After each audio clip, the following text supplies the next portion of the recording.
In this video I will show you how to paint this Stegadon quick and easy.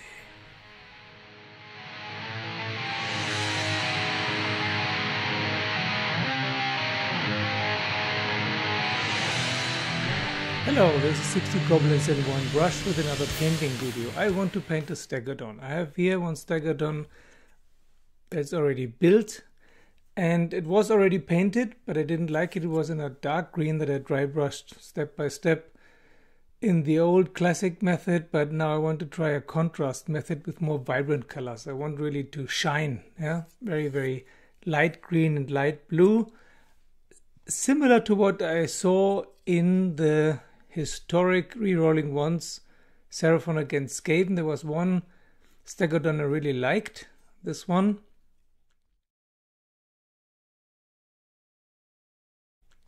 And now I want to paint something similar. And I want to try how long it takes, or rather how short it takes. Apart from the long drying time of the contrast colors, is really quite easy. The only difficulty probably will be all the horns. That will take a while, but the main body should be rather quick and easy. I already have here a nice base for the Stegadon. If you want to know how to make a base like this, I put the link below in the description. It's made with Green Stuff and Green Stuff World textured rolls. We have some very nice turquoise contrast colors. Terradon Turquoise, which is the greener one, then Akhelian Green, which is the bluer one, and Aethermatic Blue, which is already a light turquoise. And then we have also Warp Lightning to give it some more green. So I want vibrant green colors, green on the belly and more blue on the armored back piece. So we'll start with the belly, and I will mix Terradon Turquoise and Aethermatic Blue and maybe some Warp Lightning to get the vibrant green I'm looking for. Let's see. I sprayed the model in Grey Seer because green and blue are cool colors, so we need Grey Seer rather than Wraith Bone, but Wraith Bone would be okay as well. Grey Seer is preferable. So I used mostly Aethermatic Blue with a little bit of Terradon Turquoise and a tiny dollop of Warp Lightning. And it's still a little bit too dark. So I switched to mostly Aethermatic Blue with a little bit of Hexwraith Flame and a tiny little bit of Terradon Turquoise. Otherwise it's all too dark. Okay, so I have some kind of light greenish turquoise on the belly.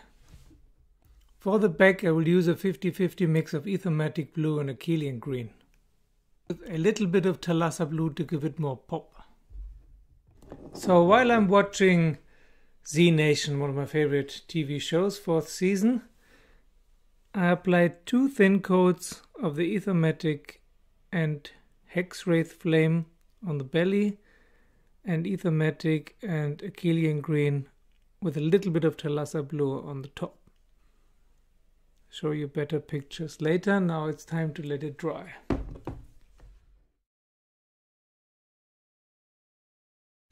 Okay, once this is dry or more or less dry, we paint all the horns in Morghast Bone, and we fix up all the ropes and the golden circlets and so on, the skulls and so on, in Morghast Bone as well.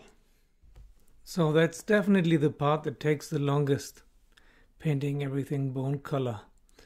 Now we paint the gold parts gold and shade everything else with Seraphim Sepia or Agrax earthshade. If you like, you can paint the ropes with Steel Legion drab. Now that already looks quite good. What you could do optionally is shade the top part blue or Corax green shade and the belly too. Corax green shade, but mixed with Lamia medium. You need some kind of medium, otherwise it's too dark. But we don't need the shade actually, it looks quite good. There's no reason to shade it. You can dry brush it a little bit, but it actually looks quite nice. Okay, now what we need now is the eyes and the mouth. We shade the mouth a little bit with Biel-tan Green or Akhelian Green shade mixed with Lamia medium, and the eyes, light green we won't see, so we need yellow or red. Here you see the yellow eyes, they're quite nice. Now that's basically it. You can leave it like this. Optional steps would be to shade the gold in Reikland Flesh or Reikland Flesh shade gloss, and to embellish the horns. You can leave the horns like this, or you can take a brush and then draw lines away from the base towards the tips of the horns. First in Morghast Bone and then in some skull color like Screaming Skull or Wraith Bone. The paint needs to be quite watery. I'll demonstrate on the large horns. You need a thin brush, and then you draw the lines from the base to the tip, but leave gaps where you start.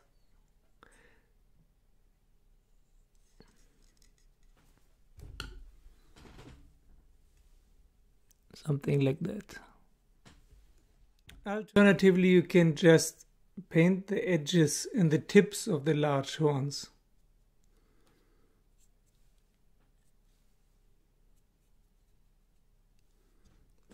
Tips always have to be a little bit of a lighter color. Okay, that's the first step with Morghast Bone, now with Wraith Bone.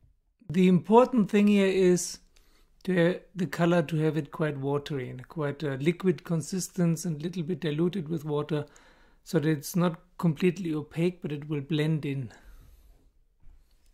If you mess anything up, you can always fix it with Seraphim Sepia or a mixture of Seraphim Sepia and medium. And if you like, you can even paint the tips in some white. Put a little bit of a mixture of Seraphim Sepia and medium over the horns later will blend the colors more. But as I said before, you don't need to any horn painting. It's fine just to shade it. And that's it. That was actually pretty quick. The only thing that took a long time was to paint all the horns in the first place. Everything else is very quick. Let's look at some pictures. Okay, that's it, guys and girls. That was pretty successful. That turned out pretty much 95% how I wanted it to be, and much nicer than it was before. These contrast colors are really good.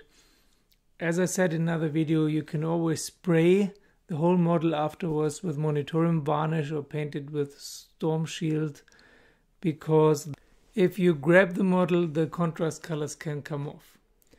So tell me what you think. Leave your comments below. I read all of them.